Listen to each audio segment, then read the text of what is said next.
de soleil vert, des dentelles et des théières, des photos de peau de mer. On prend la route du salon de l'agriculture. Ils ouvrent tôt aussi le matin, en même temps que nous. Cet événement n'est pas seulement une ferme géante, mais on y trouve alors foultitude d'innovations. Il y en a une qui a retenu votre attention. Oui, ce sont les bioplastiques, parce que c'est vrai qu'il y a quelques années, le bioplastique était plutôt anecdotique, il y avait peu de lieux de production, une production confidentielle, je me souviens de quelques coupelles pour l'agroalimentaire et d'autres petites choses dans ce style, mais ça n'allait pas très loin. Et ce secteur s'est considérablement développé en quelques années, dans différentes activités économiques d'ailleurs. L'objectif, c'est quoi? D'abord, c'est de préserver le pétrole, évidemment. Ça nous permet d'en avoir un peu plus pour faire d'autres choses. Et puis l'autre intérêt, si ce bioplastique est biodégradable, c'est d'éviter de polluer les océans. On voit régulièrement des images d'océans terriblement encombrés par des tonnes de déchets plastiques qui ne se dégradent pas. Donc c'est un peu dramatique comme situation. Et le biodégradable, c'est vraiment quelque chose qui est plus qu'utile. Et c'est l'avenir, on l'espère. Alors tout bioplastique, j'en sais rien, c'est sans doute une question de politique. Parce que, si vous voulez, en l'occurrence, le bioplastique aujourd'hui, il est fabriqué avec du maïs qui est cultivé pour l'alimentation animale. Donc il faudra produire encore plus de maïs. Il faudrait produire plus de maïs, peut-être d'autres surfaces agricoles que l'on pourrait cultiver dans cet objectif, mais on ne peut pas non plus... inonder la planète de champs de maïs, c'est ça que vous voulez dire? Oui, parce que sinon, c'est tant d'alimentation animale en moins. Donc après, ça nous dépasse un peu. Pour l'instant, ce que je vous propose, c'est de nous rendre donc sur ce salon où on a vu pas mal d'innovations. Si je vous dis par exemple des jouets d'enfants en bioplastique, donc qui se biodégradent si on les oublie, des imprimantes 3D qui permettent la réalisation de petits objets également en bioplastique et tout un tas d'autres choses. Regardez. On va voir comment c'est fait. Les bioplastiques issus des filières du végétal.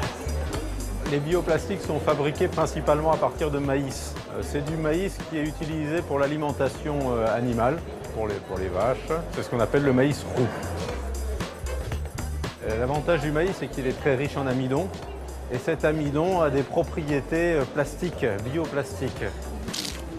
Les bioplastiques ont évolué d'une façon exponentielle depuis 5 ans parce qu'on a amélioré les cultures, qualité de maïs, mais également toute la technologie pour transformer ces maïs, qui fait qu'aujourd'hui, on a des bioplastiques qui ont des propriétés très intéressantes et qui peuvent vraiment bien se substituer aux plastiques traditionnels d'origine pétrochimique.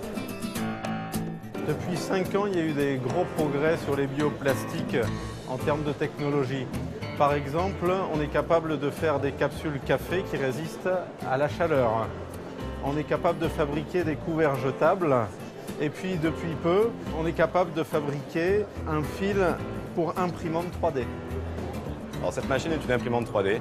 Une imprimante 3D qui fonctionne avec un bioplastique. Usuellement, on travaille avec des plastiques fabriqués à base de matières fossiles, à base de pétrole. Aujourd'hui, ce qu'on propose, c'est un plastique qui est 100% biodégradable et qui n'a pas d'empreinte sur l'environnement. Alors, on va fabriquer, par exemple, des moules à sable pour les enfants ou des jouets, des petits frisbees qu'ils pourront oublier après à la plage et qui n'auront pas d'empreinte sur l'environnement en se dégradant. Alors, au départ, on prend du maïs, on en sépare l'amidon. Cet amidon peut être fermenté, donne de l'acide lactique et ensuite de l'acide polylactique. Ceci est mélangé avec des protéines qui viennent du maïs. Et en fonction de la qualité de bioplastique qu'on veut faire, on adapte le mélange. Avec les bioplastiques, on peut tout faire. Tout ce qui est fait actuellement en plastique traditionnel, on peut le faire en bioplastique. Seulement, les bioplastiques sont un peu plus chers aujourd'hui. Mais dès qu'il va y avoir des volumes importants, on va avoir des produits très compétitifs. Le petit jouet, ça c'est quand même super. Donc ce sont des plastiques qui se dégradent. Comment ils se dégradent? Alors ils se dégradent dans l'océan, par exemple? Si votre enfant l'oublie au bord de la mer, il va partir avec la marée. Ou avec une vague si vous êtes en Méditerranée parce qu'il n'y a pas beaucoup de marée. Et puis au fil du temps, ça va se dégrader dans l'eau, donc ça ne va pas rejoindre ce continent de déchets qui existe. Sinon, dans le compost aussi, ça contribue à fabriquer le compost, ça se dissout, ça se dégrade. Et la dernière actualité, normalement, si le décret d'application passe, en janvier 2016, dans les supermarchés, aux caisses, on ne devrait plus trouver que des sacs réutilisables ou des sacs, comme on dit, à usage unique, biosourcés. Voilà, après on attend, on verra. Merci beaucoup, c'est l'avenir en tout cas. On va passer